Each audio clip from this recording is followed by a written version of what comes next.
Ashita, good afternoon.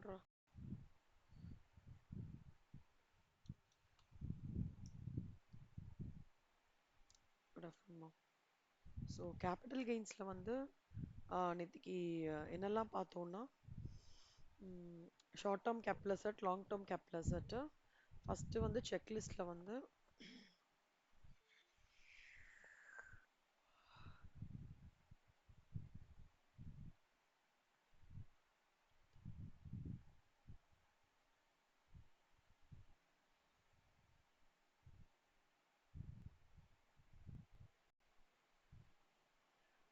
Mitra Mitra good afternoon Mitra.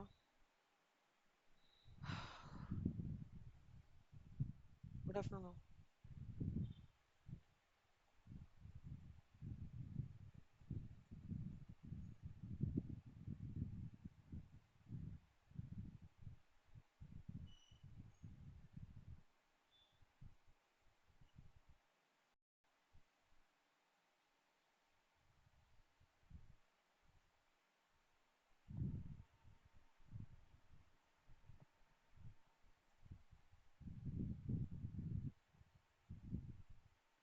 So இந்த illustrations போடும்போது ஏதாவது டவுட் இருந்ததா உங்களுக்கு? நேற்று கிளாஸ் அட்டன் பண்ணவங்களால போட முடிஞ்சுதா? கேபிட்டல் கெயின்ஸ் ஹோம்ஒர்க் ஈஸியா? ஓகே. யாருக்காவது டிஃபிகல்ட்டி இருந்ததா அட்டன் பண்ணவங்க கிளாஸு? எப்படி இருக்கு அஸ்வினி உங்க ஹேண்டு பரவாயில்லையா? Mitra how is your health? Vashita how is your health? பெட்டரா? ஓகே. விஜயலட்சுமி எப்படி இருக்காங்க? விஜயலட்சுமி ஜாயின் பண்ணியிருக்காங்களா? Vijayalakshmi how is your health? Better, good. Take care of your health எல்லாருமே. ஸோ வந்து எப்போவுமே கேபிட்டல் கெயின்ஸ்லாம் நல்லா ஞாபகம் வச்சுக்கோங்க. என்னைக்கு பர்ச்சேஸ் பண்ணுறாங்க, பர்ச்சேசஸ் பிஃபோர் 2001 ஒரு ஆஃப்டர் நடக்கிறதான்னு பார்க்கணும். பிஃபோர்னா ஃபேர் மார்க்கெட் வேல்யூ ஒரு actual cost which ever is higher எடுக்கணும். பர்ச்சேசஸ்ஸு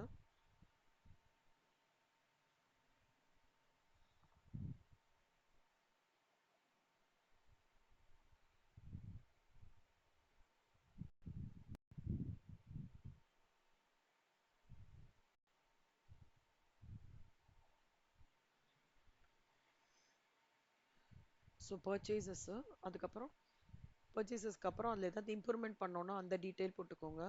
எந்த வருஷத்தில் சேல் பண்ணியிருக்காங்க, எந்த அமௌண்ட்டு, ப்ரோக்கரேஜ் சார்ஜஸ்ஸு. சேல் வந்து மோர் தேன் 24 மந்த்ஸா இல்லை லெஸ் தேன் 24 மந்த்ஸா? ஒருவேளை இந்த சேல் வந்து 23/7/2024 அப்புறம் நடந்தது அப்படின்னா அப்போது அதுக்கு தகுந்த மாதிரி கிளாஸ் அப்ளை பண்ணிக்கிறோம். 24/7/2024க்கு முன்னாடி இருந்த வரைக்கும் 36 மந்த்ஸு. ஓகேவா? அதுக்கப்புறம் இருந்த வரைக்கும் இல்லை இல்லை, சாரி சாரி சாரி சாரி, முன்னாடி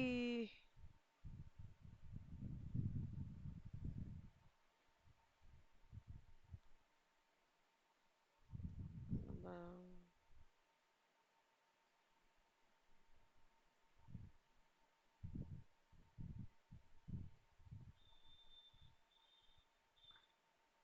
இல்லை முன்னாடி இருந்த வரைக்கும் முன்னாடி 23/7/2024க்கு முன்னாடி இருந்தால் கேபிட்டல் கெயின்ஸ்க்கு வந்து index cost of acquisition rise பண்ணோம். அதுக்கப்புறம் இருந்தது அப்படின்னா 24/7/2020க்கு அப்புறம் வித்துது அப்படின்னாக்கா cost of acquisition index cost of acquisition வந்து நம்ம வந்து கால்குலேட் பண்ண வேண்டாம். அதுதான் இது ரெண்டு சம்மோடது. அப்புறம் before tax before surcharge and இதுக்கு 20%, இதுக்கு 12.5%. ஸோ இது வரைக்கும் இதுக்கு பார்த்தோம். இன்னைக்கு நான் வந்து நீங்கள் பிரிண்ட் அவுட் ஒன்று எடுத்துக்கோங்க நாளைக்கு கிளாஸ்க்கு. சரியா?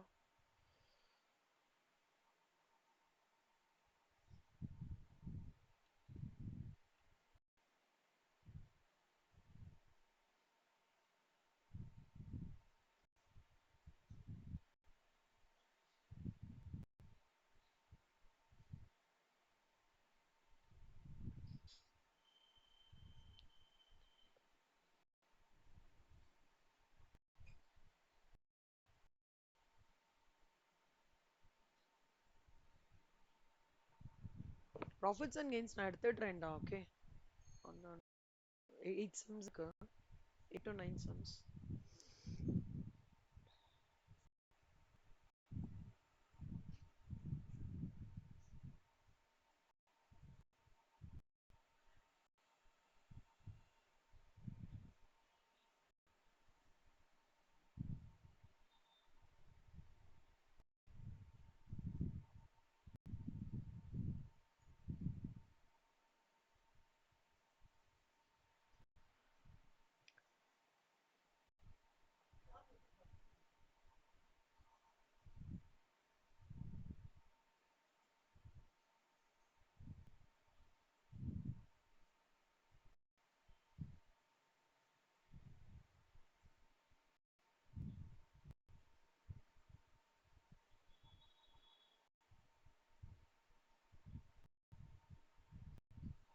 See, சிலதெல்லாம் ட்ரான்ஸ்ஃபர்ஸ் இல்லைன்னு சொல்றாங்க. டிரான்சாக்ஷன்ஸ்ல ட்ரான்ஸ்ஃபர்ஸ் இல்லைன்னு சொல்றாங்க.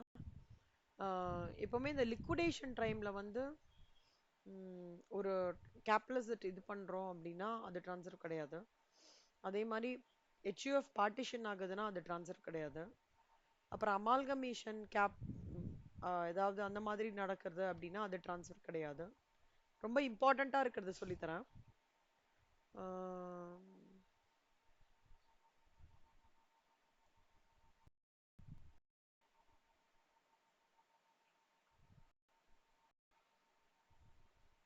பிஸ்னஸ் ரீஆர்கனைசேஷன் போது ஏதாவது கேபிட்டல் அசெட் வந்து ட்ரான்ஸ்ஃபர் ஆச்சுன்னா ட்ரான்ஸ்ஃபர் கிடையாது. Sovereign gold bond redemption RBI பண்றாங்க by an assessee being an individual. ரிடம்ஷன்னா என்னடா அர்த்தம் அஷிதா?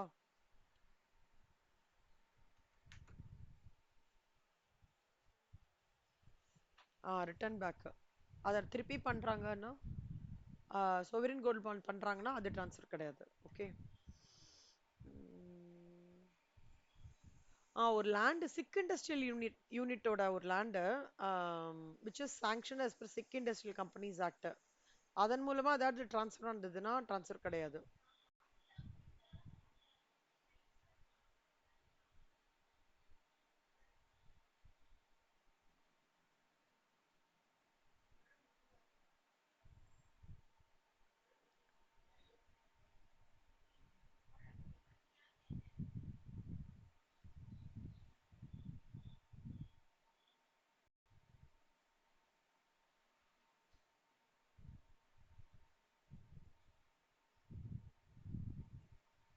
ஹை லெவலா நல்லா ஞாபகம் வச்சுக்கோங்க.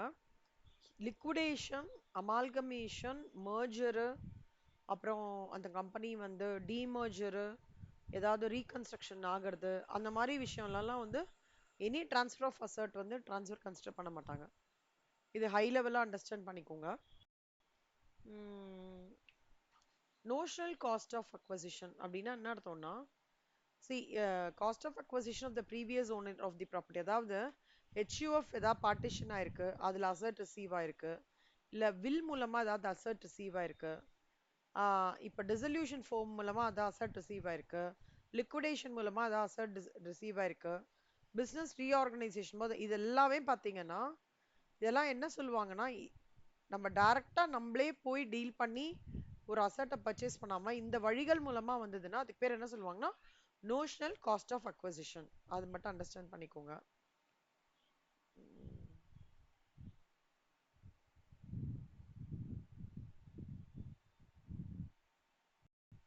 இண்டெக்ஸேஷன் நம்ம ஏற்கனவே பார்த்தோம். இண்டெக்ஸேஷன் 94 and 95 ஹோம்ஒர்க் முடிஞ்சுதா? கஷ்டமா இருக்கா ஈஸியா இருக்கா? ஹோம்ஒர்க் கொடுத்தேன் நான். 94 95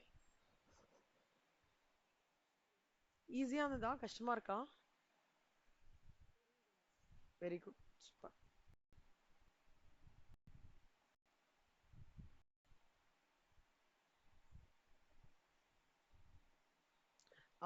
நோஷனல் சேல் கன்சிடரேஷன்னா என்ன அப்படின்னு பார்க்கலாம்.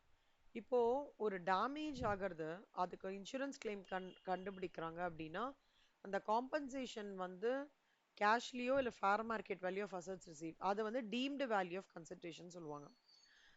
இல்ல ஒரு 4, 5 கேட்டகரி குடுத்துருக்காங்க. கேபிட்டல் அசெட்ட ஸ்டாக்கா மாத்துறேன்னா, ஃபேர் மார்க்கெட் வேல்யூ வந்து டீம்டு வேல்யூ ஆஃப் கன்சிடரேஷன். ஒரு கேபிட்டல் அசெட்ட வந்து நான் ஃபர்மா மாத்துறேன். ஒரு பார்ட்னர் வந்து ஃபர்முக்கு ட்ரான்ஸ்ஃபர் பண்றாருன்னா, அந்த amount record in the books of the firm என்னவோ அந்த அது வந்து டீம்டு சேல் கன்சிடரேஷன். லேண்டுக்கு வந்து ட்ரான்ஸ்ஃபர் இன் கேஸ் ஆஃப் லேண்ட்னா ஸ்டாம்ப் டியூட்டியோட வேல்யூ சேர்த்து வருது deemed value of consideration.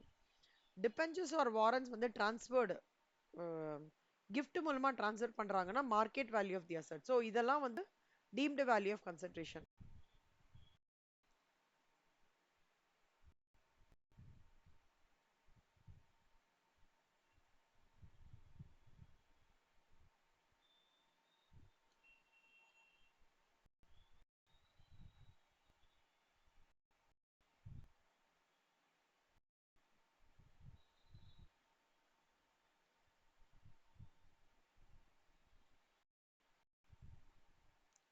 Next treatment of advance money received and forfeited. ஃபோர்ஃபீட்டட்னா என்ன? கேன்சலேஷன் ஆகுறது. ஏதாவது மணி வந்து ரிசீவ் ஆயிருக்கு, அட்வான்ஸா ரிசீவ் ஆயிருக்கு அப்படின்னா அது இன்கம் ஃப்ரம் அதர் சோர்சஸ்லாம் டாக்ஸபிள் ஆகும். If such sum is forfeited or if the negotiations do not result in transfer. சிம்பிளா அண்டர்ஸ்டாண்ட் பண்ணிக்கோங்க. Any advance money received with effective from 2015-16 will be taxable only under the head income from other sources only if the sum is basically forfeited. அது ஞாபகம் வச்சுக்கோங்க.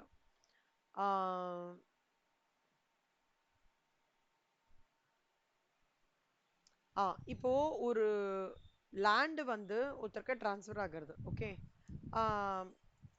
Transfer ஆகிற பட்சத்துல ஏதோ ஒரு அந்த லேண்ட்ல ஏதோ ப்ராப்ளம், அதுல ஏதோ டிஃபால்ட் ஆயிருக்குன்னா அதுக்கு வந்து டிரான்ஸ்பரி வந்து கேஸ் போட்டு காம்பன்சேஷன் கிளைம் பண்றாரு டிரான்ஸ்பரர் கிட்ட. டிரான்ஸ்பரரும் வந்து கொடுத்துட்றாரு பைசா இந்த மாதிரி காம்பன்சேஷன் கொடுக்கும்போது. அப்போ சில விஷயங்கள் நல்லா நல்லா ஞாபகம் வச்சுக்கணும். இந்த காஸ்ட் ஆஃப் அக்வசிஷன்ன்றது இந்த மாதிரி இதுல எதுவுமே கிடையாது. சேல் கன்சிடரேஷன்ன்றது வந்து அந்த காம்பன்சேஷன் என்ன கொடுக்குறாங்களோ அதான் சேல் கன்சிடரேஷன்.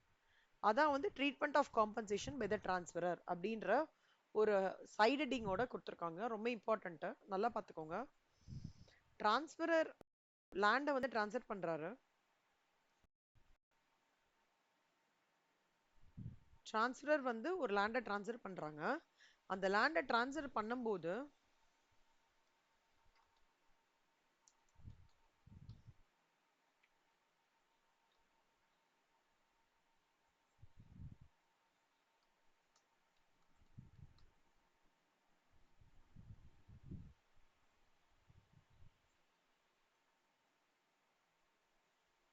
டிரான்ஸ்பரர் வந்து டிரான்ஸ்ஃபர் பண்ணும்போது டிரான்ஸ்பரி வந்து இல்ல அந்த இதுல வந்து ஏதோ ப்ராப்ளம் இருக்குன்னு சொல்லும் போது டிரான்ஸ்பரர் சரி நான் அதுக்கான காம்பன்சேஷன் பண்ணிக்கிறேன்னு சொல்லும் போது இதை வந்து ஒரு பர்ஃபெக்டா வந்து ஒரு டிரான்சாக்ஷன் ஆஃப் சேலாவோ கன்சிடர் பண்ண முடியாது. அப்போ சேல் பிரைஸ்ன்றது இவர் கொடுக்குற காம்பன்சேஷன். ஓகே, காஸ்ட் ஆஃப் அக்வசிஷன்றது எதுவுமே கிடையாது. எதுக்கு இந்த டிரான்ஸ்ஃபர் பிரைஸ் என்ன சொல்லுவாங்கன்னா ரெலிங்க்விஷ்மெண்ட் அப்படின்னு சொல்லுவாங்க. ஓகேவா, இது ஞாபகம் வச்சுக்கோங்க.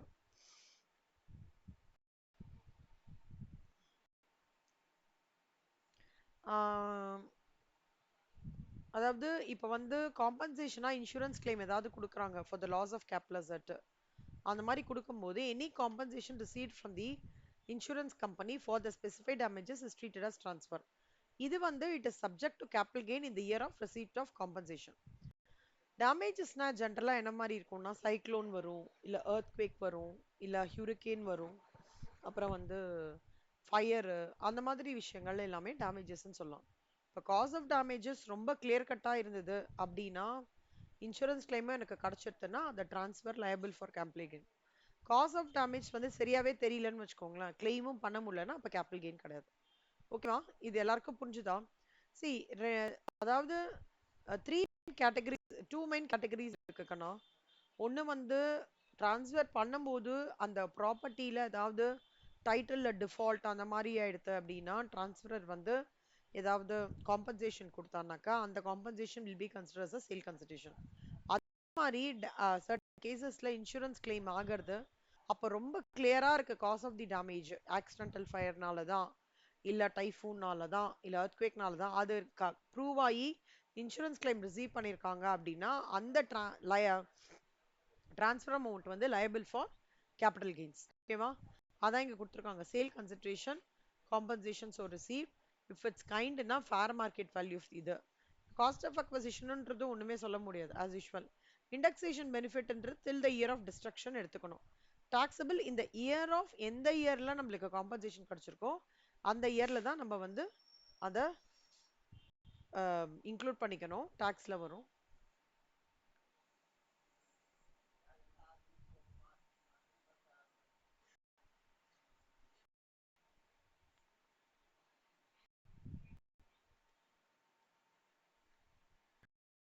இப்போ இந்த சம் பாருங்க கண்ணா. Lucky has a house property acquired on 18/8/2009. He used the house for his own residential property. 2012 he incurred capital expenditure for reconstruction of house rupees 3 lakhs. அதுக்கு வந்து 15/5ல வந்து ஆஃபீஸ் குட்ஸ்லாம் worth rupees ஹோமுக்கு வந்து எடுத்துட்டு வர்றாரு ஆஃபீஸ் குட்ஸா. ஒரு பார்ட்டிக்கு எடுத்துட்டு போனோன்ட்டு வீட்டுக்கு எடுத்துன்னு வராரு. என்ன ஆயிடுது, அந்த நைட் வந்து ஆக்சிடென்ட் ஆயிடுது, என்டையர் ஹவுஸ்மே டேமேஜ் ஆயிடுது. அந்த ஃபர்னிச்சர் என்னெல்லாம் அங்கேருந்து எடுத்துட்டு வந்தோம் ரெண்டும் டேமேஜ் ஆயிடுது. இன்சூரன்ஸ் கிளைம் வந்து கொடுக்குறாங்க. 1 lakh ஹவுஸுக்கும் new lock and new house allotted to him. Household ஃபர்னிச்சருக்கு 2 lakhs ஸ்டாக். இப்போ கேபிட்டல் கெயின்ஸ் எப்படி அப்படின்னு சொல்லிட்டு கேட்குறாங்க. சேல் கன்சிடரேஷன் வந்து இந்த சம்மை பொறுத்த வரைக்கும் ஃபர்ஸ்ட் இந்த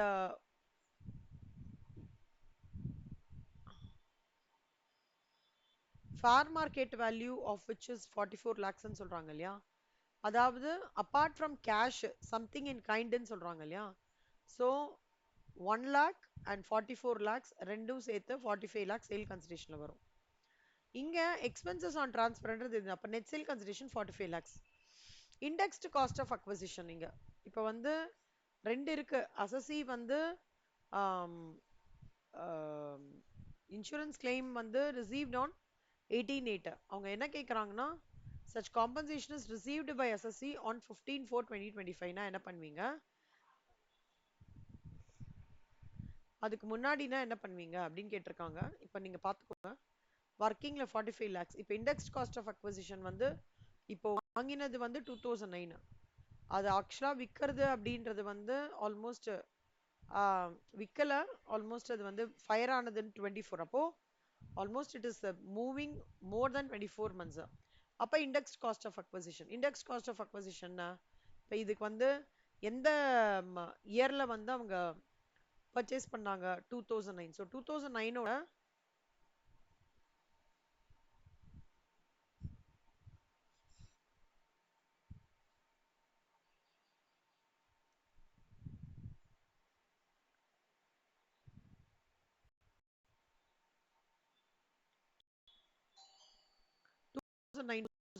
பார்த்தோம்னா 148. அவங்க என்ன பண்ணிருக்காங்க, அந்த 6 lakhs into 368 divided by 148. அதுக்கப்புறம் காஸ்ட் ஆஃப் இம்ப்ரூவ்மெண்ட் ஒரு 3 லட்சம் பண்ணிருக்காங்க. எந்த வருஷம், 2012. ஸோ 2012 பார்த்தோம்.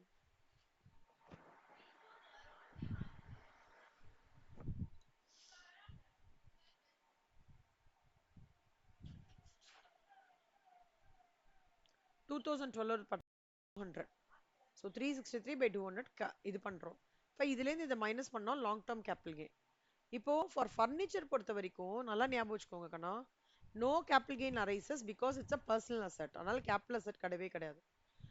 Compensation received on loss of stock shall be liable to tax under the section 8. இங்க லாஸ் இருக்கு இல்லையா, இந்த ஸ்டாக் லாஸ் இருக்கு இல்லையா 80,000. இந்த ஸ்டாக்கோட வேல்யூ வந்து 1 lakh. ஆனா வந்து ஆமா ஆஃபீஸ் குட்ஸ்னு சொல்றாங்களே 1 lakh. ஆனா எவ்வளவு தூரம் இன்சூரன்ஸ் கிளைம் கிடைச்சிருக்கு 80. இந்த 20,000 ரூபாய் லாஸ் இருக்குல்ல, அதை வந்து profits and gains of business or professional காமிப்போம். ஏன்னா அது வந்து பிசினஸ் ரிலேட்டடா இருக்கிறதுனால அதுல வந்து நம்ம வந்து it will be allowed. But இங்க ஃபர்னிச்சர் வந்து பர்சனல் அசெட்ன்றதுனால அதை கேபிட்டல் அசெட்டா காமிக்க மாட்டாங்க. அப்ப compensation received on loss of personal there is a furniture will be treated as a capital asset and not liability to tax. இப்போ ஒருவேளை இந்த காம்பன்சேஷன் வந்து 15 இதுனா capital gain as computed shall be taxable in the year. இது இந்த assessment year 2025-26ல assessment year வந்து வருது. ஒருவேளை இந்த அசஸ்மெண்ட் இயர்ல வந்து 2026-27ல வந்து மாறிடுதுன்னு வச்சுக்கோங்களேன். இப்போ 15-14 அந்த அசஸ்மெண்ட் இயர் மூவ் ஆகுறதுல அடுத்த வருஷத்துல வருதுல்ல, அதனால அந்த வருஷத்துல நம்ம காமிக்கிறோம். ஓகேவா? இப்போ transfer has taken place before ஒரு ஒரு கிளாஸ் சொல்றாங்க இங்க. டிரான்ஸ்ஃபர் வந்து பிஃபோர் வந்து 23/7/2024னா index benefit available. Suppose transfer வந்து ஆஃப்டர் 23/7/4னா இண்டெக்ஸேஷன் எடுக்க வேண்டாம், டைரக்டா 6 lakhs 3 lakhs 9 lakhs 45 lakhs minus 9 lakhs எவ்வளோ? 36 lakhs. ஓகேவா? நீங்க வந்து இதுக்கு ஏன் எல்லா கேபிட்டல் கெயின் சம்முக்கும் இது போடணும் கண்ணா? உங்களோட இது உங்களோட இயரோட இது முடியறது ஆக்சுவலா. தட் இஸ் இந்த பர்டிகுலர் ஜூனோட இந்த கிளாஸ் முடியறது 23/7/24. அடுத்த டிசம்பர் கிளாஸ்ல இருந்து நம்மளுக்கு எப்படி வரும்னா எல்லாமே வந்து போஸ்ட் இண்டெக்ஸ் பெனிஃபிட் அது மட்டும் தான் வரும்.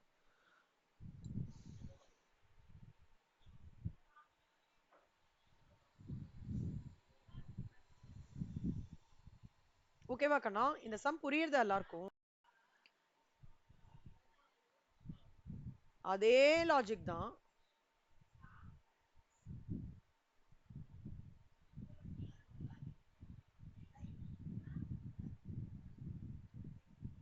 யாருக்கு என்ன புரியலன்னு சொல்லுங்க கண்ணா. திருப்பி எடுக்கிறேன்னா எடுக்கிறேன்.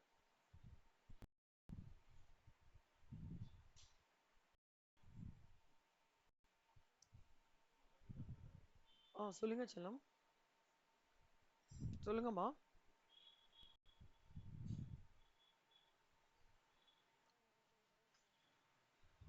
நிமிஷம்டா.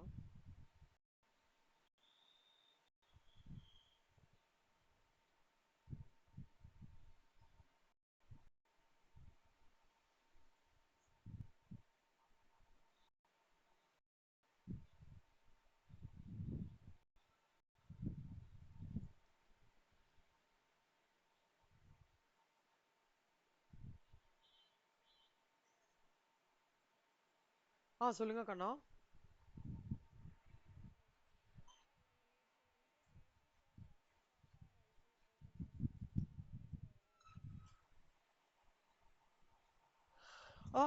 இந்த கேபிட்டல் கெயின்ஸ்ல இப்போ டாக்ஸபிள் இருக்கு இல்லையா, இண்டெக்ஸேஷன் எடுத்துக்கிறோம்ல, அப்போ இதில் 20% சொல்லுமா? 2483,878 into 20.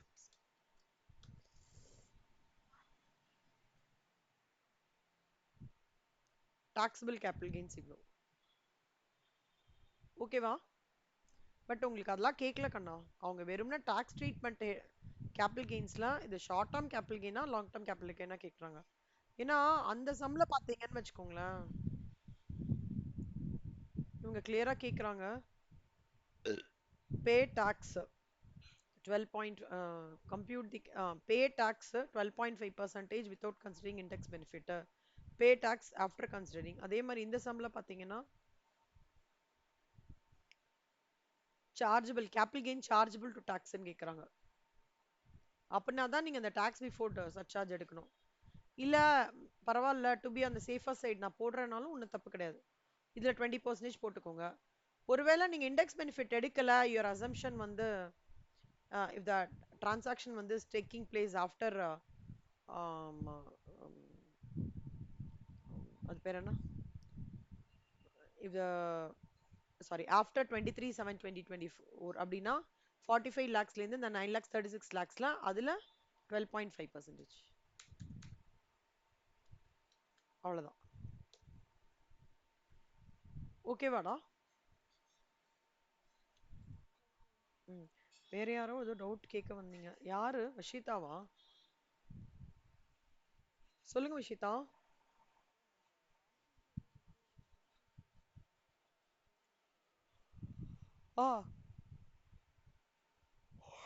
சாரிடா. இப்போ இந்த காம்பன்சேஷனை வந்து இந்த காம்பன்சேஷன் இப்ப 2024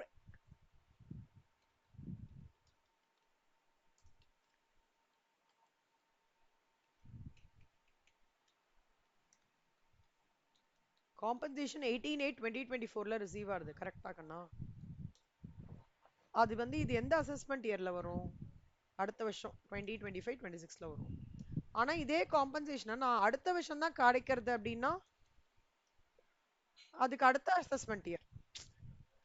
அதான் எல்லாமே. இது இது வந்து ப்ரீவியஸ் இயர், இது அசஸ்மெண்ட் இயர்டா. சி எந்த வருஷத்துல, அதான் இந்த காம்பன்சேஷனை பொறுத்த வரைக்கும் what is very very important to know is the receipt of compensation. அதுதான் important. receipt of compensation. In which year, the receipt of compensation is received is the material point. எல்லாருக்கும் புரியுதா கண்ணா? In which year receipt of compensation is received is the material point, key point here. ஓகேவா? நல்லா புரியுதா அந்த சம்ம? எதுவுமே யாருக்குமே doubt இல்லையே? அதே ப்ரொசீஜரே ஃபாலோ பண்ணுங்க. ஆனா இங்க என்ன நடக்கிறதுனா, ஃபயர் ஆக்சிடென்ட் ஆயிடுறது. இந்த ஃபயர் ஆக்சிடென்ட் ஆகிறதுன்றதுனால நம்ம வந்து என்ன பண்ணிடுறோம்னா, அவங்க கொடுக்குற அந்த சேல் கன்சிட்ரேஷன் அப்படின்றது வந்து இந்த ஃபேர் மார்க்கெட் வெளியே எடுத்துக்கிறோம், 44 lakhsன்னு எடுத்துக்கிறோம். அப்புறம் இவங்களுக்கு வந்து அந்த 1 lakh ஹவுஸுக்கு வந்து 1 lakh சம்பளம் கொடுத்தது இன்சூரன்ஸ் கிளைம் ரிசீவ்டு, அதை எடுத்துக்கிறோமே தவிர இங்க ஒரு பார்ட்டி கிட்ட சேல் ஆகிறதுன்றது இல்லை. அது வந்து ஃபயர் ஆக்சிடென்ட் ஆயிடுச்சு. ஸோ இதுதான் இது வந்து these are capital gains which are calculated in few circumstances மாதிரி. இதெல்லாம் இது ஒரு சர்க்கம்ஸ்டான்சஸ். ப்ரீவியஸா ஒரு சர்க்கம்ஸ்டான்ஸ் பார்த்தோமே, டிரான்ஸ்ஃபரர் வந்து இது பண்ணதுக்கு அப்புறம் ஏதோ கமிட் பண்றாரு இல்லையா, அந்த எரர் வந்து கமிட் பண்றாரு, அதனால டிரான்ஸ்ஃபரர் வந்து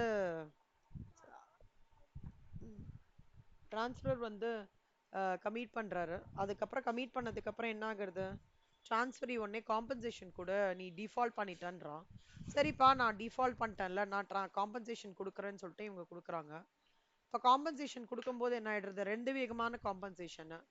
கேஷா கொடுத்துட்டாங்க அப்படின்னா, கேஷா கொடுக்குறாங்க அப்படின்னா ஃபைனு, காம்பன்சேஷன் அதுதான் வந்து சேல் கன்சிடரேஷன். இந்த டைப் ஆஃப் கம்ப்ளீட் ட்ரான்ஸ்ஃபர் என்ன சொல்றோம், ரெலிங்க்விஷ்மெண்ட்னு சொல்றாங்க.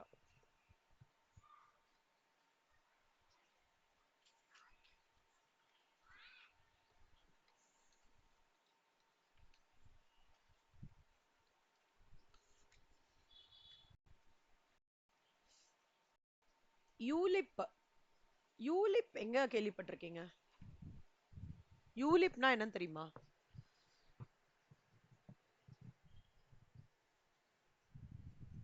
United link insurance. எப்படி இருக்கு மித்ரா பல்லுவலி?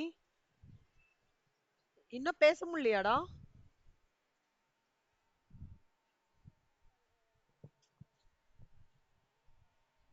ஐயோ அம்மா, ரொம்ப கஷ்டம்டா. பெயின் பரவாயில்லையா?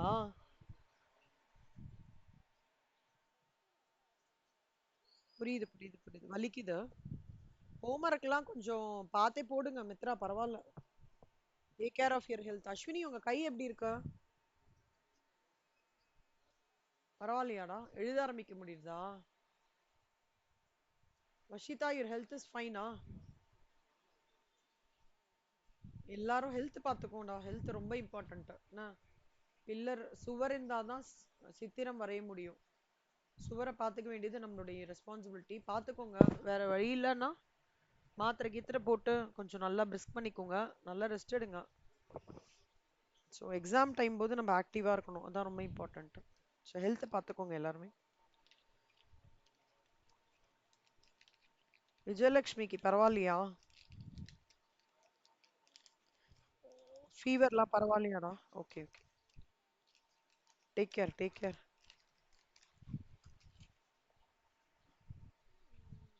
இப்போ யூலிப்ல இந்த சிச்சுவேஷன்ல என்ன பண்ண போறாங்கன்னு பாருங்க. இப்போ நம்ம இனிஷியலா என்ன சிச்சுவேஷன் பார்த்தோம், ஒரு வீடு வாங்குறாங்க, அந்த வீட்ல ஒரு இம்ப்ரூவ்மெண்ட் நடக்கிறது, அந்த வீடை விற்கிறாங்க. அப்புறம் அந்த வீடை விற்கும் போது அது 23/7/2024க்கு முன்னாடி சேல் நடக்கிறதா முன்னாடி நடக்கிறதா சாரி அதை கால்குலேஷன்ஸ் பார்த்தோம். சாரி அதுக்கப்புறம் வந்து வீடை வந்து வித்ததுக்கு அப்புறம் கேப்லஸ் டு சாரி இன்சூரன்ஸ் டிரான்ஸ்ஃபரில் வந்து டிரான்ஸ்ஃபர் ஏதோ டிஃபால்ட் அண்ட் டைட்டில் பண்ணானா அதுக்கு காம்பன்சேஷன் அது பார்த்தோம். அப்புறம் வந்து நோஷனல் இதுக்கு வந்து டீம்டு நோஷனல் சேல் கன்சிடரேஷன்னா என்ன கேட்டகரி அதெல்லாம் பார்த்தோம். அதுக்கப்புறம் வந்து எதெல்லாம் டிரான்ஸ்ஃபர் இருக்காதுன்னா ஜென்ரலாக டீமர்ஜர் லிக்விடேஷன் டைமு அமால்கமேஷன் அப்புறம் வந்து அந்த வந்து ஹெச்யூஎஃப் வந்து பார்ட்டிஷன் பண்றாங்க அந்த மாதிரி வெரி ஹை லெவல் கேசஸ் வந்து பார்த்தோம். அதெல்லாம் வந்து டிரான்ஸ்ஃபரே கிடையாதுன்னு சொன்னாங்க. அப்புறம் இப்போ வந்து இன்சூரன்ஸ் கிளைம்க்கு பார்த்தோம். இப்போ நம்ம என்ன பார்க்க போறோம்னா we are going to see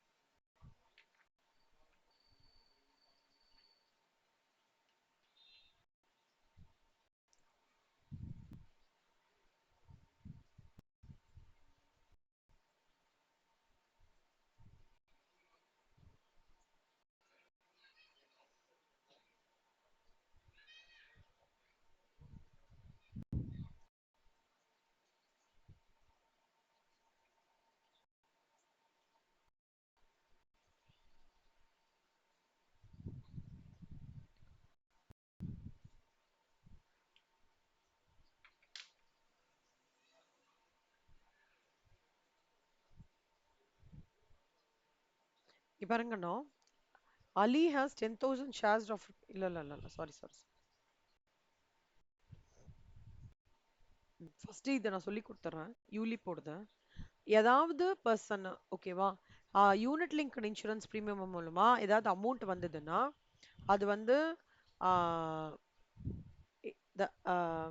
section 10 சப்செக்ஷன்ல வந்து அது ஆக்சுவலா exemption okay income exempted from டாக்ஸ்ல பார்த்துருக்கோம். ஆனா அதோட அதுக்கு வந்து போனஸ் ஏதாவது கிளைம் பண்ணிருக்காங்கன்னு வச்சுக்கோங்க போனஸ் ஏதாவது கொடுத்துருக்காங்கன்னா அந்த பாலிசில any part of the amount received under unit link insurance policy however exemption நான் வந்து அதுக்கு அப்ளை பண்ணிக்கல ஆஃப் த ஃபோர்த் அண்ட் ஏதோ அப்ளை பண்ணிக்கல அப்படின்னா அந்த அமௌண்ட் மட்டும் கேபிட்டல் கெயினா ட்ரீட் ஆகும். அது ஒரு பாயிண்ட். என்ன எனக்கு அந்த விதமான ப்ராஃபிட் ஒன்று கிடைக்கிறதுல அதை கேபிட்டல் கெயின்ஸா நான் ட்ரீட் பண்ணிப்பேன். எந்த வருஷத்துல நான் ட்ரீட் பண்ணிருப்பேன்னா எந்த வருஷம் நான் அந்த அமௌண்ட்டை வந்து ரிசீவ் பண்ணிருக்கேனோ அந்த வருஷத்துல அதை நான் கேபிட்டல் கெயினா ட்ரீட் பண்ணிருப்பேன்னு சொல்றது கேபிட்டல் கெயின் ஆன் யூனிட். நல்லா ஞாபகம் வச்சுக்கோங்க செல்லம். யூனிட் லிங்க் இன்சூரன்ஸ் பாலிசியில வருது அமௌண்ட் எல்லாமே எக்ஸம்டட் பட் நான் எக்ஸம்ஷன் கிளைம் பண்ணிக்காம இருக்கிற பட்சத்துல அது விச் இன்க்ளூட்ஸ் போனஸ் அமௌண்ட்டும் இருந்ததுன்னா அந்த வருமானம் அந்த பெனிஃபிட் எனக்கு கேபிட்டல் கெயின்ல எந்த இயர்ல நான் வந்து வருதோ அந்த இயர்ல அதை வந்து நான் கேபிட்டல் கெயின்ஸா நான் treatment is chargeable to income tax.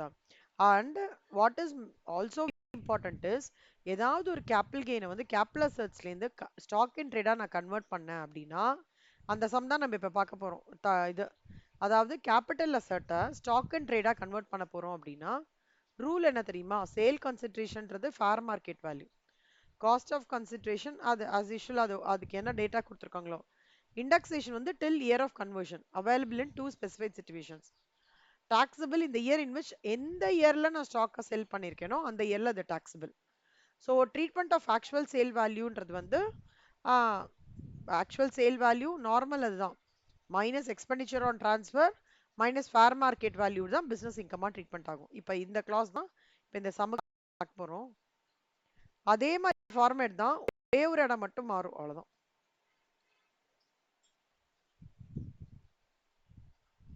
இப்போ இங்க பாத்தீங்கன்னா அலிவல் வந்து has 10,000 shares of rupees of X acquired on 15/5/2000 for rupees 12 each.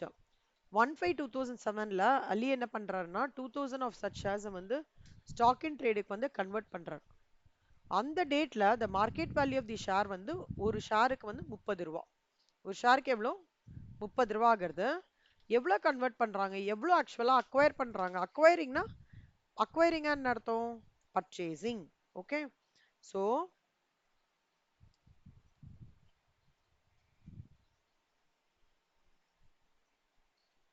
எல்லாத்துக்கும் இந்த செக்லிஸ்ட் யூஸ் பண்ணிக்கோங்க கண்ணா. ஓகே, ரொம்ப ஈஸியா இருக்கும் உங்களுக்கு.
அலி வந்து எவ்வளோ ஷேர்ஸ் வச்சிருக்காரு? 10,000 ஷேர்ஸ் வச்சிருக்காரு.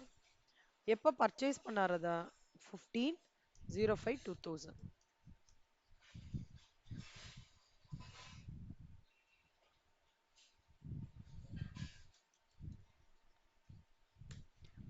15/2007ல என்ன பண்ணிருக்காரு? கன்வெர்ட் பண்ணிருக்காரு ஷேர்ஸ்.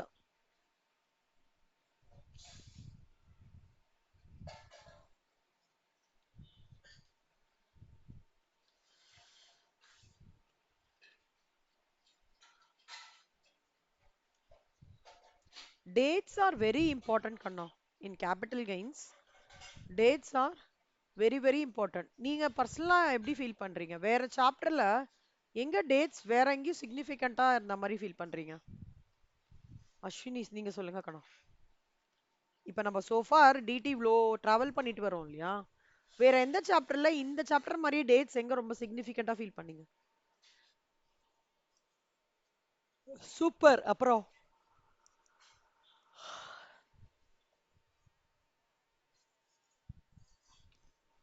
அது ஒண்ணு. அப்புறம் இன்னும் ஒண்ணே ஒண்ணு இருக்கு.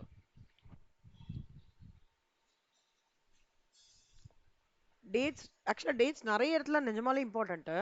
இன்னும் ஒரு பர்டிகுலர் இதுல வந்து நம்ம ரொம்ப ப்ராமினெண்டா டேட் பார்ப்போம். Detailed working. பட் அஸ்வினி நீங்க ஆன்சர் பண்ணது வெரி குட். ஓகே, யார்கிட்ட கேட்கலாம்? ஸ்ரேயா நீங்க சொல்லுங்க கண்ணா. வேற எங்க கண்ணா டேட்ஸ் ரொம்ப ப்ராமினெண்டா இருந்தது? அஸ்வினி சொன்ன ஆன்சரை தவிர அஸ்வினி சொன்னது ரெண்டுமே கரெக்டா? எங்க?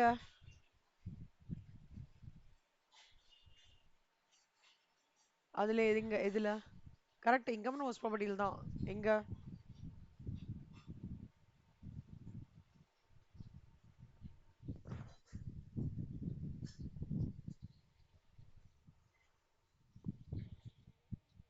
Ah very good. Interest on. Correct. Very good. அங்கதான். அதனால டாக்ஸோட ஒரு 50% ஆஃப் யுவர் ப்ராப்ளம் சால்விங் வந்து டேட் கரெக்டா பாத்தீங்கனாலே கரெக்டா பண்ணிடுவீங்க. டேட்ல தான் அவங்க சுத்தி சுத்தி சுத்தி அப்படி இது இது இப்படி இது. மத்தபடி கிளாஸ்லாம் பாத்தீங்கன்னா ஒரே மாதிரி இருக்கும். டேட்ஸ் மட்டும் ரொம்ப கேர்ஃபுல்லா இருக்கணும். ஏன்னா ஏன்னா டாக்ஸேஷனோடது வந்து ஒரு ஒரு நாங்க படிச்சதுக்கும் இப்ப படிச்சதுக்கும் எக்ஸ்ட்ராடினரி கம்ப்ளீட்டா வேற வேற என்ன சொல்றது என்னன்னா கம்ப்ளீட்லி எனக்கு இன்டைரக்ட் டாக்ஸ்லாம் பயங்கர வேரி. நாங்க அப்ப வந்து சென்வர்ட் படிச்சோம், இப்ப சென்வர்ட்டே கிடையாது அந்த மாதிரி. அப்பனா என்ன ஒரு பீரியட் ஆஃப் டைம், பீரியட்னாலே நம்மளுக்கு டேட்ஸ் தானே. ஸோ அதுதான் வந்து நம்ம டாக்ஸ்ல நம்ம சென்டம் வாங்குறது, கம்மி மார்க் வாங்குறதுன்றதுக்கான ஒரே பாயிண்ட் வந்து என்னன்னா வந்து டேட்ஸ் தான். Dates are very very very important. Next வந்து இப்போ வந்து 01/05/2007 இங்க என்ன நடக்கிறது? 01/05/2007ல கன்வெர்ட் பண்றாங்க. என்ன கன்வெர்ட் பண்றாங்க? இந்த 10,000 ஷேர் அதுல வந்து 2,000 ஷேரை they are converted into stock in trade. சரியா? ஸோ ஒரு வேல்யூ வந்து ஷேரா மாத்தணும்னா 30. அப்ப வந்து 2,000 ஷேர்னா எவ்வளோ? 2,000 இன்ட்டு 30.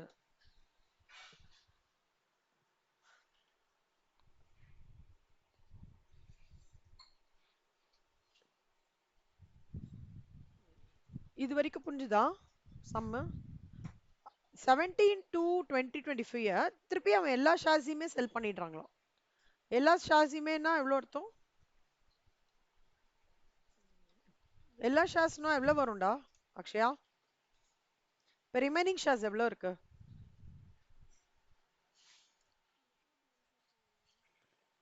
225 ஒரு ஷேரோட வர. எவ்வளோ ஷேர்ஸ் இப்போ கையில் வச்சிருக்கோம் நம்ம?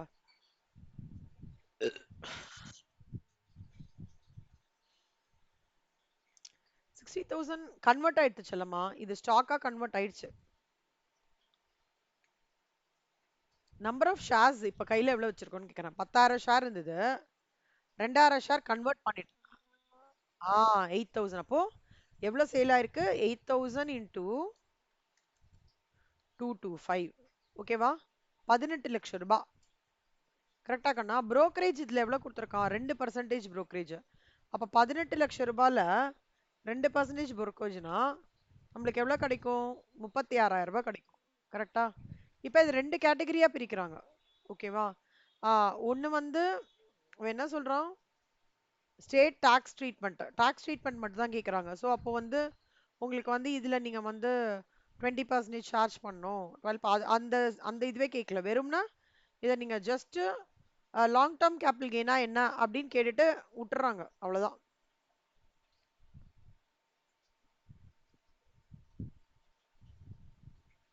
Fair market value as on shares 1/4/2001 வந்து 16 ருபீஸ் 16 ருபீஸ்ன்னு சொல்றாங்க. எதுக்குடா இந்த டேட்டா கொடுத்துருப்பாங்கன்னு நினைக்கிறீங்க மித்ரா?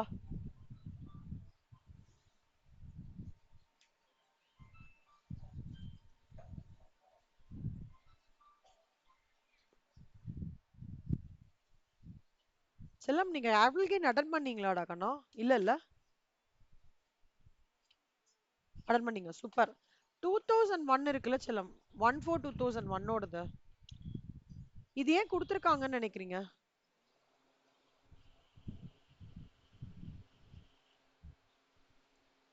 அதுதான் உங்களோட இண்டெக்ஸ்டு காஸ்ட் ஆஃப் அக்வசிஷன் செல்லம். ஓகேவா? அதாவது இப்போ ரெண்டு கேட்டகரியா இது டிவைட் ஆகிறது. ஒரு கேட்டகரி என்ன சொல்றான்னா 2,000 ஷேர்ஸ் வந்து கன்வெர்ட் பண்ணிடுறான். ஸோ இந்த கன்வர்ஷன் எப்பவுமே லயபிள் டு டாக்ஸ் இந்த இயர் ஆஃப் சேல். இப்போ ஃபேர் மார்க்கெட் வேல்யூ தான் நம்ம எடுத்துக்கணும். Shall be treated as sale consideration and fair market value will be taken as cost of acquisition. அப்போ 2,000 into 30 60,000 கேட்டகரி ஏல இதுக்கும் இவங்க சொல்றாங்க இல்லையா 1/4/2001ல 16 ருபீஸ். ஆனா அவங்க வந்து 2001ல தான் இது பண்ணிருக்கிறதுனால நம்ம 16 ரூபாய் தான் காஸ்ட் ஆஃப் அக்வசிஷனா எடுத்துக்கணும். 2001ஓட காஸ்ட் ஆஃப் அக்வசிஷன் என்ன?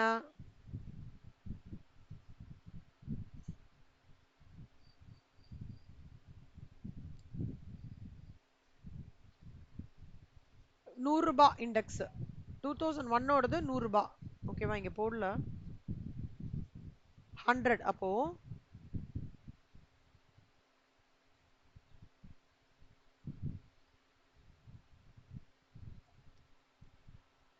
ஸோ 2001ஓடது 100 ரூபாய்.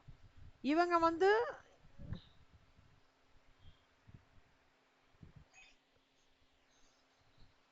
ஆஹ்,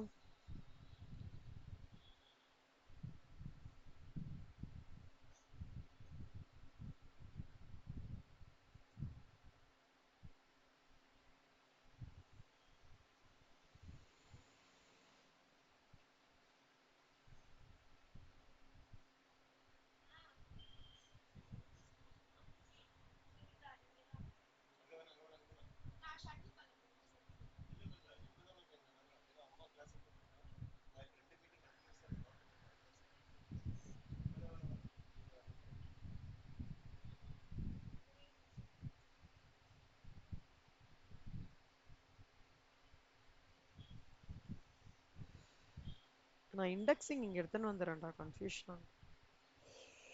இந்த இண்டெக்ஸிங் எல்லாமே கொடுத்துருவாங்கண்ணா, நீங்க தேடலாம் வேண்டாம், சம்பள கொடுத்துருவாங்க.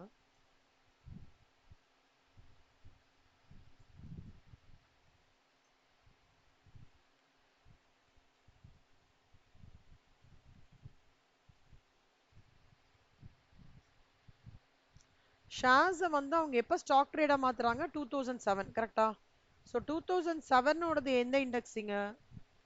8 129. அப்போ எனக்கு வந்து 100க்கு நான் 2000 இன்டூ 16 பண்றேன்ல, பண்ணனா 129க்கு எவ்வளோன்னு போட்டேன்னா கேட்டகரி ஏக்கண்ணா. நல்லா புரிஞ்சுக்கோங்க, டாக்ஸ் ட்ரீட்மெண்ட் ரெண்டா டிவைட் பண்றாங்க. ஒன்று வந்து ஜஸ்ட் அவங்க சேல் கன்சன்ட்ரேஷன் 2007ல பண்றோம், அதுக்கு மட்டும் இங்க டாக்ஸ் ட்ரீட்மெண்ட் பண்றோம். ஸோ 41,280 லாங் டேர்ம் கேபிட்டல் 60,000 ரூபாய்க்கு சேல் கன்சன்ட்ரேஷன் ஆயிருக்கு, அதோட வேல்யூ 41,280. அப்போ லாங் டேர்ம் கேபிட்டல் வந்து 18,720. இது அடுத்த கேட்டகரி பி என்னன்னா, ரிமைனிங் 8000 ஷேர் இருக்கு இல்லையா, ஒரு ஷேருக்கு இது போனோம்னா சேல்ஸ் வந்து 18 லட்சம் ரூபாய். அப்போ 36,000 brokerage நெட் சேல் கன்சல்டேஷன். இப்போ காஸ்ட் ஆஃப் அக்வசிஷன் எவ்வளோனா 8,000 இன்டூ 16, ஏன்னா ஃபேர் மார்க்கெட் வேல்யூ 16 ருபீஸ் போட்டோம்னா 1,20,000. அப்போ 16,38,000. இப்போ நல்லா பார்த்துக்கோங்க, சேல் கன்சன்ட்ரேஷன் மொத்தமா இது வந்து கேபிட்டல் கெயின்ஸ்ல முடிஞ்சிருது. இப்போ நம்ம அடுத்தது என்ன பார்க்குறோம்னா, பிஸ்னஸ் ஆர் ப்ரொஃபஷன்ல எவ்வளோ இவனுக்கு வந்து பேசிக்கா ப்ராஃபிட் வருது அப்படின்னு பார்க்கும்போது மொத்த சேல் கன்சன்ட்ரேஷன் 2000 இன்டூ 25. இது ஏன் இதை தனியா அந்த 2000 மட்டும் நம்ம இந்த கேட்டகரைசேஷன் பண்றோம்? Any idea?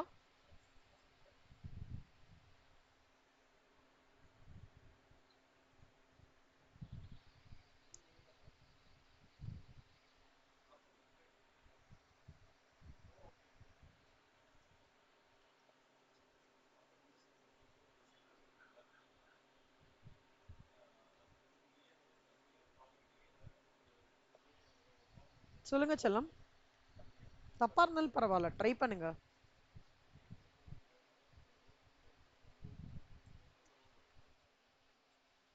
Investment correct.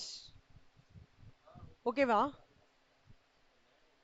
இந்த பர்சன் வந்து லிமிடெட் கம்பெனி, ஓகே, இவரது வந்து is a part of private limited company. So அதனால அது பார்ட் ஆஃப் வந்து இன்வெஸ்ட்மெண்ட்ன்றதுனால இந்த 8,000க்கு வந்து சாரி, இந்த 2,000க்கு வந்து கன்வர்ஷன் ஆகிறதுல அதுக்கு நம்ம என்ன பண்றோம்னா 225 rupees இது பண்றாங்க இல்லையா, பிரைவேட் லிமிடெட்ன்றதுனால பிசினஸ் கீழே வரதுனால 2,000 into 225 4,50,000, expenses 9,000. So net sale consideration cost of good sold எவ்வளோ? 30. 30ன்றது எங்க இருக்கு?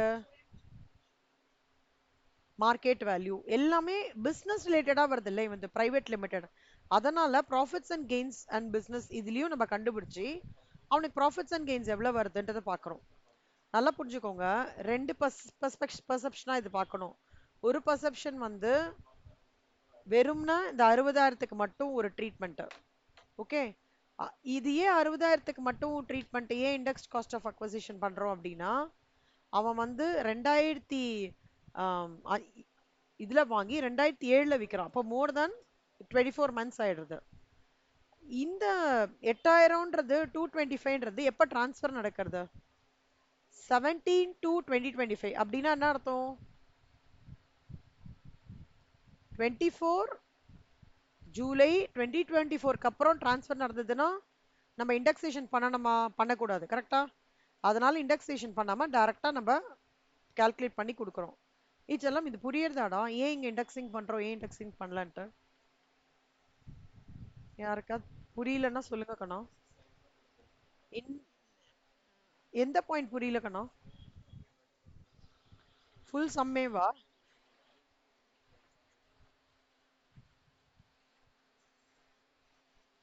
இண்டெக்ஸ் காஸ்ட் ஆஃப் கேட்டகரி ஏக்கு போடுறோம். ஏன் போடலன்னா, கேட்டகரி ஏல பர்ச்சேஸ் பண்ணி அவன் ஷேர்ஸை கன்வெர்ட் பண்றது 2007ல. நம்மளோட கட் ஆஃப் என்ன சொல்லிட்டு இருக்கோம் ஃபர்ஸ்ட்லேருந்து? எப்போ ஒரு தடவை நம்மளுக்கு வந்து சேல் வந்து long term one sale happens before 23/7/2024னா கேபிட்டல் கெயின்க்கு என்ன பண்ணுவோம்? Index cost of acquisition rise பண்ணோம். எப்போ என்னோட long term capital gain after 23/7 நடந்ததோ அது கேபிட்டல் கெயின்க்கு வந்து நோ இண்டெக்ஸிங். கரெக்டா? அந்த ரூல் பிரகாரம் இங்க பாத்தீங்கன்னா இது வந்து 2023/7/2024க்கு முன்னாடி இந்த கன்வர்ஷன் நடக்கிறது. அதனால இண்டெக்ஸிங் பண்றோம். இந்த கேஸ் வந்து 24/7/2024க்கு அப்புறம் தான் சேல் நடக்கிறது. அதனால இண்டெக்ஸிங் இங்க பண்ணல. புரியுதா? ஆ அதனால 18/7/20 இதோட நம்மளோட ஆக்சுவல் இது முடிஞ்சிருத்துடா. கேபிட்டல் கெயின்ஸோட இது முடிஞ்சிருத்து. ஆனா இவன் வந்து பிசினஸ் பண்றதுனால, okay, is doing a business அப்படின்றதுனால நம்ம என்ன பண்றோம்னா, இந்த பார்ட் ஆஃப் 2000 ஷேர்ஸ்க்கு 225 ருபீஸ், ஏன்னா 225 ருபீஸ் தான் அவங்க சொல்ற அந்த ஷேரோட வேல்யூ. 225 ரூபாய்க்கு விற்கிறான். ஆனா அவன் எவ்வளவு ரூபாய் வந்து மார்க்கெட் பிரைஸ் அவனோடது?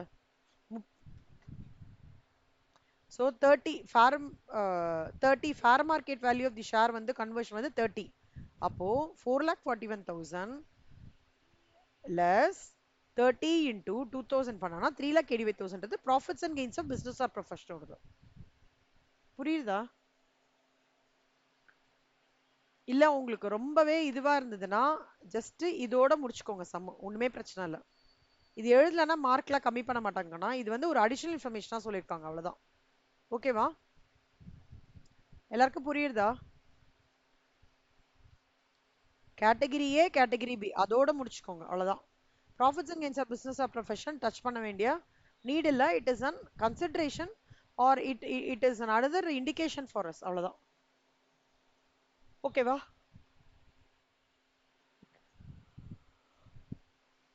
ஃபர்ஸ்ட்ல இருந்து சொல்ற ரூல் தான்டா, எதுவுமே மாற்றம்லாம் இல்ல.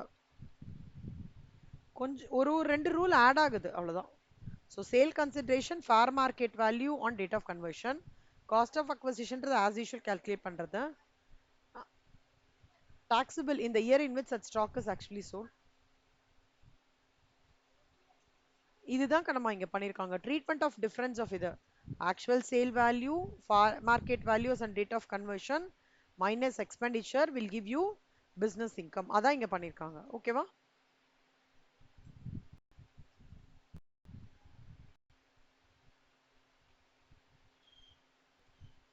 இப்போ டெப்ரிஷியபிள் அசட்ஸ்ல நான் கேபிட்டல் கெயின்ஸ் எப்படி பண்ண போறேன்?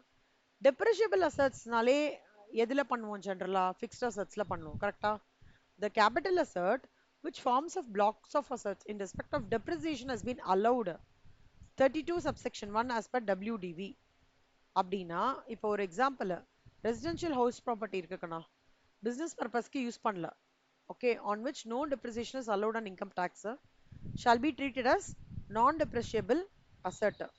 Whereas if the same house business is used for the residence of the employee of the business and the depreciation has been claimed na, it shall be treated as depreciable asset.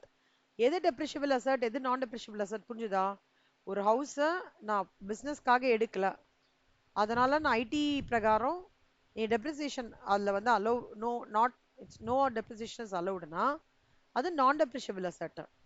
ஒரு ஹவுஸை நான் employee of the பிஸ்னஸோட ரெசிடென்ஸ்க்காக use பண்ணியிருக்கேன், அதுக்கு டெப்ரிசியேஷனும் claim பண்ணி ஐடியில் காமிச்சிருக்கேன்னா it is called as depreciable asset. அப்போ இந்த டெப்ரிஷியபிள் அசெட் மூலமா எனக்கு ஒரு கேபிட்டல் கெயின் வருது இல்ல, அது will be treated as a short term capital gain. இங்க வந்து இண்டெக்ஸேஷன்ற கான்செப்ட் எதுவுமே கிடையாது. கம்ப்யூட்டேஷன் எப்படின்னா, இந்த computation of capital gain transfer வந்து refer depreciation of the chapter. Depreciation நிறைய பிளாக் ஆஃப் அசட்ஸ்லாம் ப்ராஃபிட்ஸ் அண்ட் கெயின்ஸ்ல படிச்சுட்டே வந்தோம் இல்லையா, அதோட கனெக்டிவிட்டி. ஆனா ரெண்டு விஷயம் புரிஞ்சுக்கோங்க. எப்ப நான் அதை பிசினஸ் பர்பஸ்க்கு யூஸ் பண்ணலனா, டெப்ரிசியேஷன் ஐடியில் நான் அலோவ் பண்ணலனா, அதுக்கு பேர் நான் டெப்ரிஷியபிள் அசட். எப்போ நான் வந்து அது பிசினஸ் பர்பஸ்க்கு யூஸ் பண்ணியிருக்கேன், ஐடி ஆக்ட்ல கிளைம் பண்ணியிருக்கேன்னா அதுக்கு பேர் டெப்ரிஷியபிள் அசட். அவ்வளவுதான்.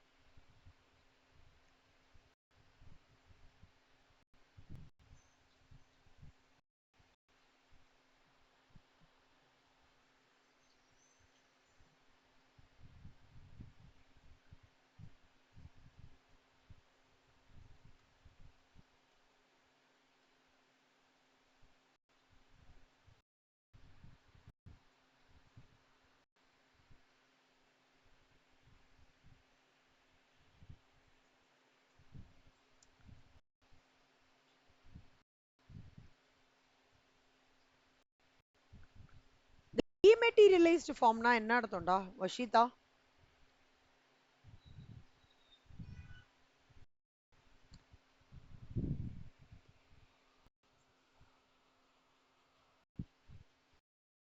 அது எதுக்குடா நடக்கும்? ஷேர்ஸ். Very good. சி ஒரு ஷேர்ஸ் வந்து 1998க்கு முன்னாடியா ஞாபகம் இல்லை, 1996 1998 6க்கோ 1998க்கு முன்னாடி ஷேர்ஸ் எல்லாம் பிசிக்கல் ஃபார்ம்ல எழுதி தருவாங்கடா.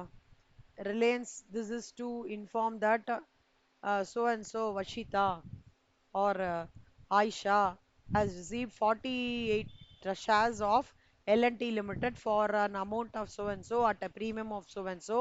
It is valid from this date அப்படின்னு சொல்லிட்டு அவரோட சீல போட்டு எல்லாம் கொடுப்பாங்க. 1996 ஆயிட்டான்னு தெரியல. அதுக்கப்புறம் என்ன பண்ணாங்கன்னா, இந்த மாதிரி பிசிக்கலா ஸ்கிரிப்ட் வச்சிருந்தானா ஒர்க் ஆகாது, எல்லாத்தையும் சாஃப்ட் காப்பியா கன்வெர்ட் பண்ணினோம் அப்படின்னு சொல்லி எடுத்துன்னு வந்ததுதான் டிமெட்டீரியலைஸ்டு ஃபார்ம்.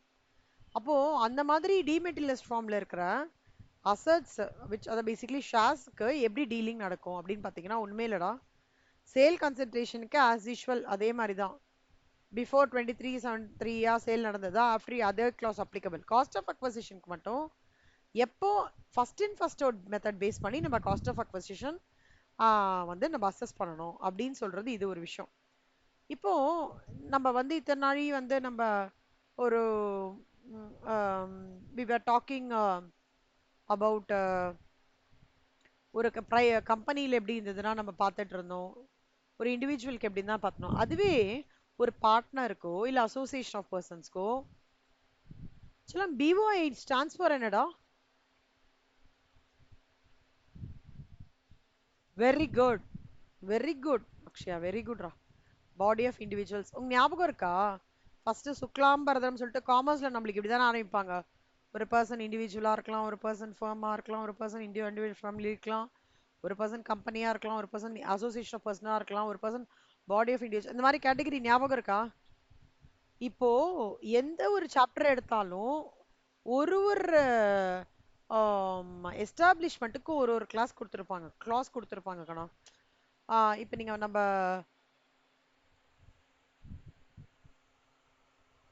டாக்ஸ் லைபிலிட்டி கம்பெடிஷன் வரும்போது ஒருத்தருக்கு ஒரு ஒரு ஒரு இது இருக்கும், ஸ்லாப் மாதிரி இருக்கும்.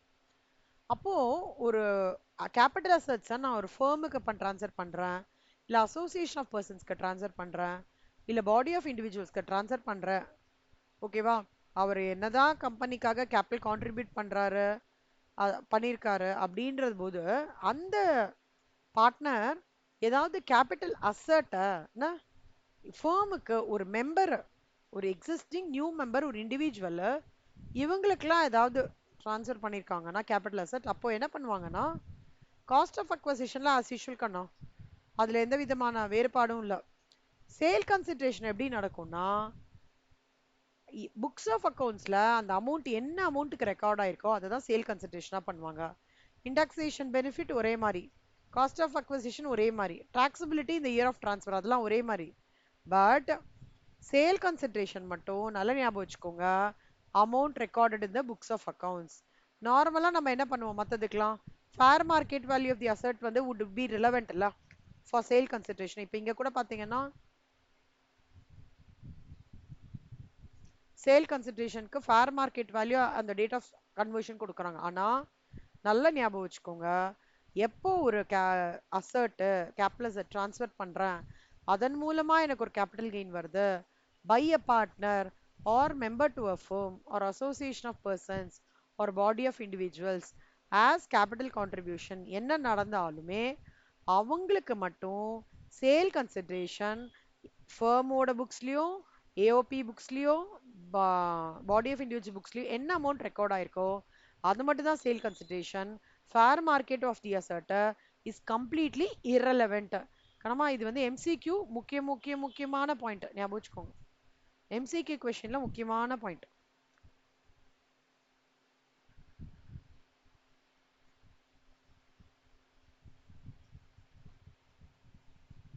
ஓகேவா? இது ஞாபகம் வச்சுக்கோங்க. இப்போ யார் படிக்கிறீங்க? விஜயலட்சுமி இது படிங்க கண்ணா. ஏபிசி கம்பெனி as 3 partners படிங்க.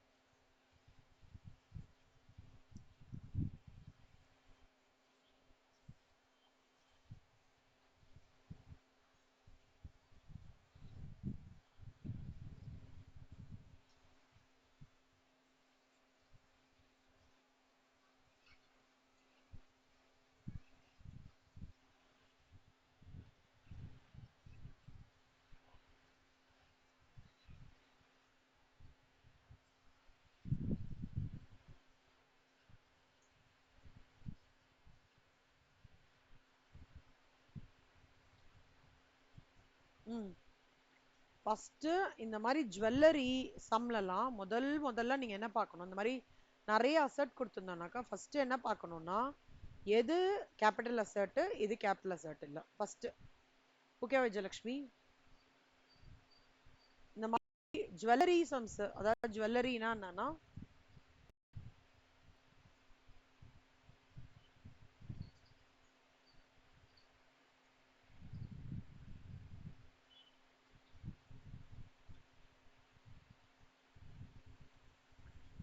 நல்லா பாத்துக்கோங்க கண்ணா. இதுல என்ன முக்கியமான விஷயம் நீங்க பார்க்கணும்னா ஆஸ் யூஷுவல் அதே செக்லிஸ்ட்.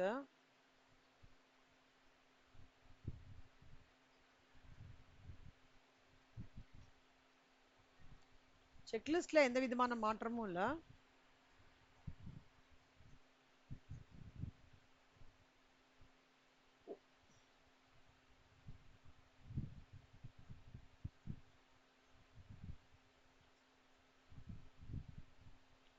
என்ன முக்கியமானது பார்க்கணும்னா இது கோயிங் ஃபார்வர்ட் இனிமே சம்ல என்ன பண்ண போறோம்னா, இப்ப நம்ம இந்த கிளாஸ் படிச்சிட்டோம்ல, இனிமே என்ன பண்ணி போறோம்னா கொடுத்திருக்கிற சம்மு ஒரு இண்டிவிஜுவல் பத்தி சொல்றதா, இல்ல ஹெச்யூஎஃப் பத்தி சொல்றதா, இல்ல பார்ட்னரை பத்தி சொல்றதா, இல்ல கம்பெனியை பத்தி சொல்றதா, இல்ல அசோசியேஷன் ஆஃப் பர்சன்ஸ் பத்தி சொல்றதா, இல்ல பாடி ஆஃப் இண்டிவிஜுவல்ஸ் பத்தி சொல்றதா, இது பார்த்துக்கணும்.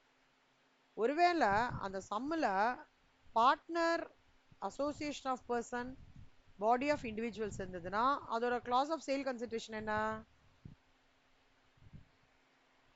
அசட் ரெக்கார்டட் வேல்யூ இந்த புக்ஸை மட்டும்தான் சேல் கன்சிடரேஷனா எடுத்துக்கணும். கரெக்டா?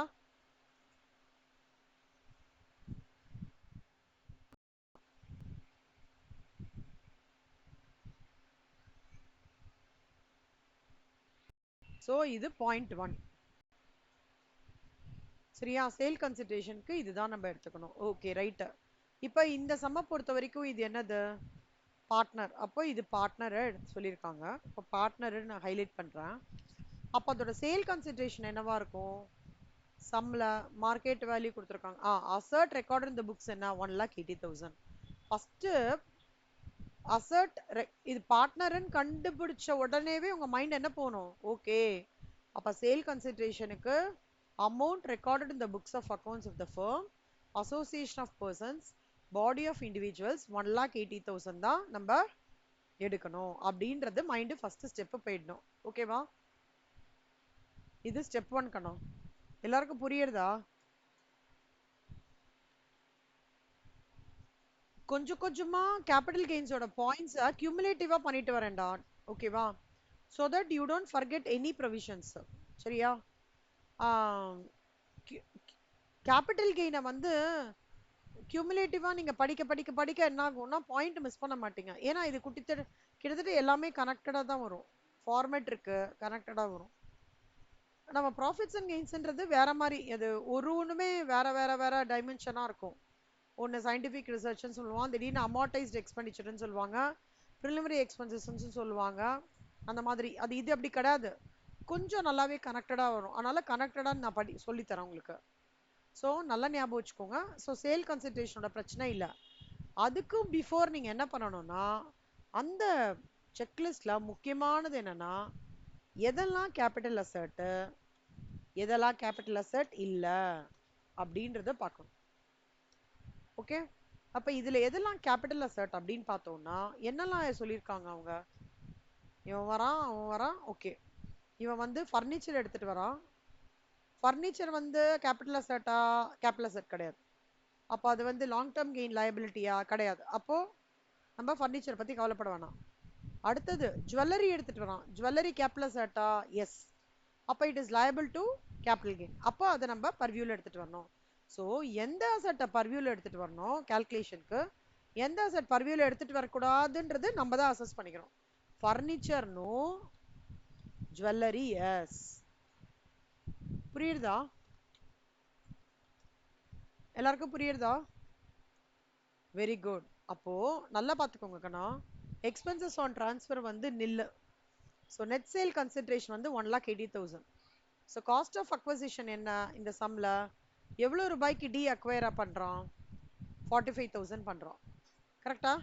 ஸோ 45,000 ஓடது போட்டுட்டு காஸ்ட் ஆஃப் இம்ப்ரூவ்மெண்ட் இது எல்லாமே பார்த்தீங்கன்னா எப்போ வந்து சேல் கன்சன்ட்ரேஷன் நடக்கிறது? இல்ல புக்ஸ் ஆஃப் தி இதில் தான் காமிக்க போறாங்க. 2/8/2024. ஸோ நல்லா பார்த்துக்கோங்கண்ணா. 2/8/2024ன்றது வந்து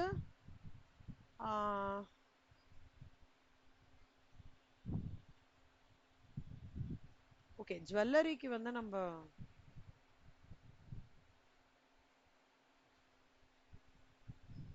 2/8/2024ன்றது இதுக்கப்புறம் வந்துருது இல்லடா, 23/7/2024க்கு அப்புறம் தானே. அதனால இங்க வந்து indexation we are not doing it. ஓகேவா? அதனால ஸ்ட்ரைட்டா 45,000 1,35,000. ஏதாவது டவுட் இருக்கா? ஸோ நல்லா பார்த்துக்கோங்க. நோட் 1 ஸ்டெப் 1 வந்து capital asset or a not a capital asset. Step 2 வந்து before sale before 23/07/2024 or after 23/7/2024. Step 3 வந்து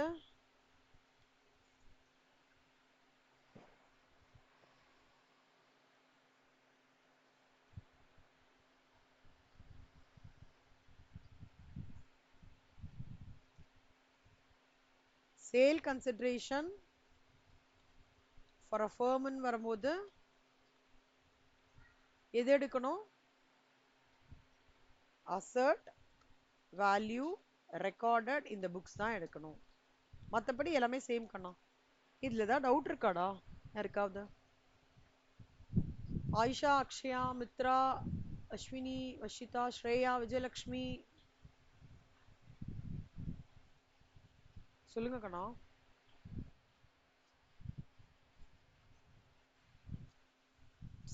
23/7/2024 பிஃபோர் இண்டெக்ஸ் காஸ்ட் ஆஃப் அக்வசிஷன்ரா. சேல் இங்க எப்ப நடந்திருக்கு?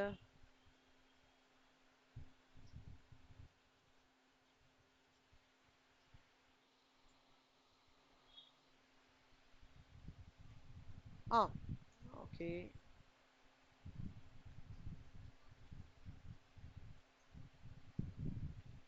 அதாவது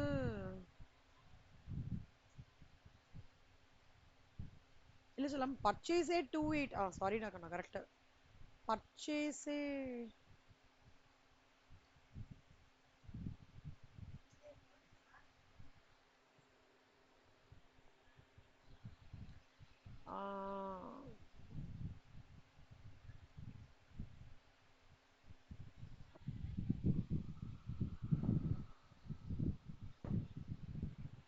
செல்மா 28/20/24 அவங்க கொடுக்கும் போதே செல்மா நம்ம அண்டர்ஸ்டாண்ட் பண்ணிக்கலாம். இந்த மாதிரி இது வந்து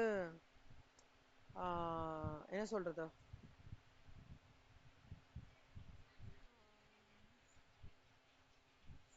சேல் கன்சிடரேஷன். அதனால நம்ம வந்து இண்டெக்ஸிங் பண்ண வேண்டாம் ஆக்சுவலா. இண்டெக்ஸேஷன் பண்ண வேண்டாம்டா, அது ஞாபகம் வச்சுக்கோங்க. ஓகேவா, இண்டெக்ஸேஷன் வேண்டாம். இல்ல உனக்கு சிம்பிளா வேணா புரிஞ்சுக்கோங்க, இது இந்த சினாரியோக்கு இண்டெக்ஸேஷன் வேண்டாம். இண்டெக்ஸேஷன் இதுக்கு பண்ண முடியாது செல்மா. ஏன்னா வந்து ரெக்கார்டட் இந்த புக்ஸ்ல இருக்கிறது தான் பண்றோன்றதுனால இந்த இண்டெக்ஸேஷன் பண்றதுல பாயிண்டே கிடையாது நம்ம. ஓகேவா, அப்படி எடுத்துக்கோங்க. But your point is correct. Fair market values irrelevant. Indexation வேண்டாம் அதுக்கு.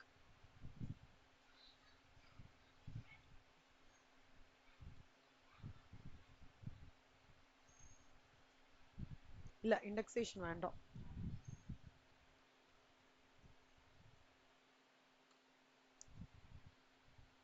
தேங்க்ஸ் வஷிதா, தேங்க்யூ கண்ணா.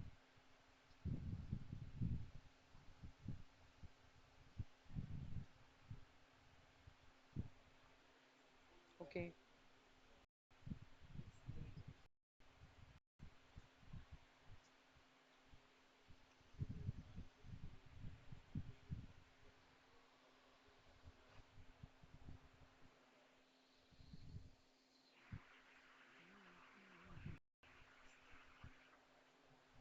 ஓகே, நான் இது முடிக்கிறேன் இன்னைக்கு கேபிட்டல் கெயின்ஸ்.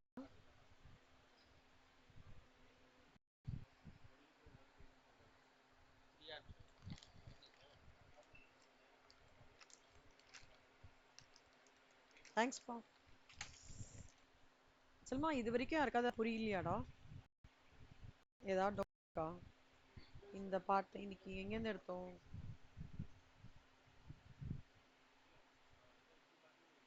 இதுலேருந்து நோஷனல் சேல் கன்சிடரேஷன் this இது வரைக்கும் யாருக்காவது டவுட் இருக்கா?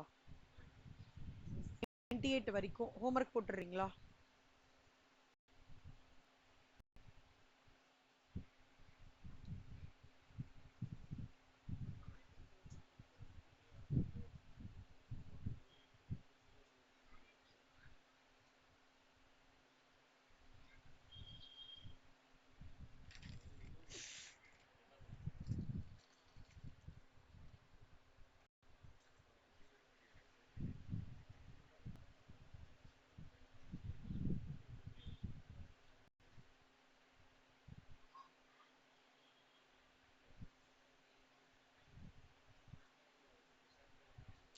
ஓகே சொல்லுமா, இது வரைக்கும் இங்க ஹோம்ஒர்க் போடுங்க. நிதானமா போனுங்க, அர்ஜென்ட் படாதீங்க. ஓகே, 3 சம் 4 சம் ஹோம்ஒர்க் போட்டாலும் நல்லா பக்காவா பாருங்க. பட் ஃபார்மேட் டிஸ்டர்ப் ஆகாத மாதிரி பாத்துக்கோங்க செல்லுமா. ஓகே ஐஷா, புரியுதாடா? அக்ஷயா, ஐஷா, மித்ரா, அஸ்வினி, வஷிதா, விஜயலட்சுமி, ஸ்ரேயா. ஒரு ஒரு நாளைக்கு 4 சம் போடுங்க. டிடி போட்டுட்டு ப்ரீவியஸா இருக்கிற ப்ரொவிஷன்ஸ், பர்குசைட்ஸ், ரெசிடென்ஷியல் ஸ்டேட்டஸோடது, income from house property, profits and ப்ரொவிஷன்ஸ்லாம் ரீகேப் பண்ணிட்டே வாங்க. ஓகே, பட் 4 5 சம் நான் என்ன ஹோம்ஒர்க் கொடுக்குறேனோ அது மட்டும் போடுங்க. அதுக்கு மேல கரண்ட் சாப்டர் பொறுத்த வரைக்கும் அந்த கான்சென்ட்ரேஷன் கரெக்டாக பண்ணிக்கோங்க. பட் பண்ணும்போது எப்போவுமே இதுலேருந்து ஸ்டார்ட் பண்ணிக்கோங்க. இந்த கொஷினிங், இந்த கேப்லா செட்டா கேப்லா செட் இல்லையா, இந்த பர்ச்சேசஸ் வந்து 2001க்கு முடிச்சிருக்கா, இதை மட்டும் ரீகேப் பண்ணிட்டே வரணும். ஓகேவா, ரைட்டு. நாளைக்கு வந்து இந்த எம்ப்ளாயி ஸ்டாக் ஆப்ஷன் வரைக்கும் நாளைக்கு எடுப்பேன். ரொம்ப இம்பார்ட்டன்ட்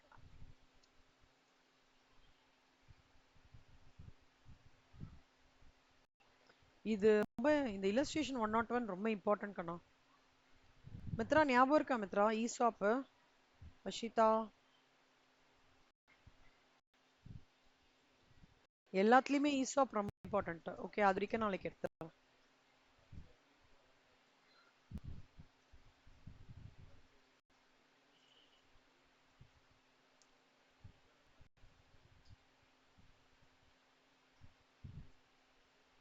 அப்புறம் போனஸ் ஷேர்ஸ் ரொம்ப இம்பார்ட்டன்ட்.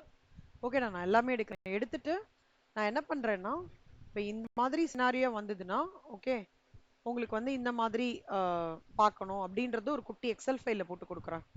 லைக் இப்போ வந்து உங்களுக்கு பார்ட்னர் ஏஓபியா பிஓனா சேல் கன்சல்டேஷன் இது பண்ணணும்னு இருக்கு இல்லையா, அதை மட்டும் தனியா ஒரு ஒரு டேப்லர் காலம்ல மாதிரி போட்டு கொடுக்குறேன். அப்போ நீங்க ஈஸியா பண்ணிடலாம் சரியா. ஏன்னா ஒரு ஒரு சினாரியோ ஒவ்வொன்று மாதிரி இருக்கும். மற்றபடி ஃபார்மேட் எல்லாமே அதே தான். பட் இப்போ போனஸ் ஷாஸ்க்குனா ஒரு ட்ரீட்மெண்ட் அந்த மாதிரி இருக்கும். அது நான் உங்களுக்கு பண்ணி தரேன் சரியா. நாளைக்கு ஈஸாப் முடிச்சிடுவோம். நாளைக்கு அந்த ரெஸ்ட் ஆஃப் இட்டும் முடிச்சிடுவோம். Okay right. எவ்வளோ சம்ஸ் இருக்கு? 120 வரைக்கும் இருக்கா?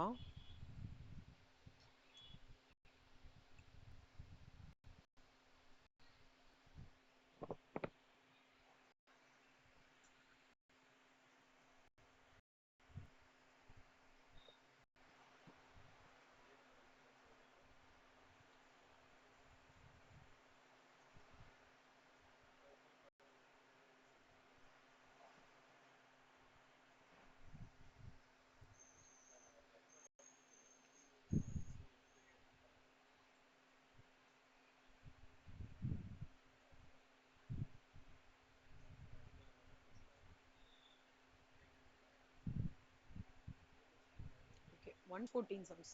ஓகேடா பார்த்துக்கலாம். இன்னும் வந்து 16 சம்ஸ் இருக்கா? நாளைக்கு ஒரு 8, நாளைக்கு ஒரு 8 முடிச்சிடலாம் கண்ணா. ஸோ இந்த பிரிண்ட் அவுட் மட்டும் ஞாபகம் எடுத்துட்டு வாங்க, மறந்துடாதீங்க.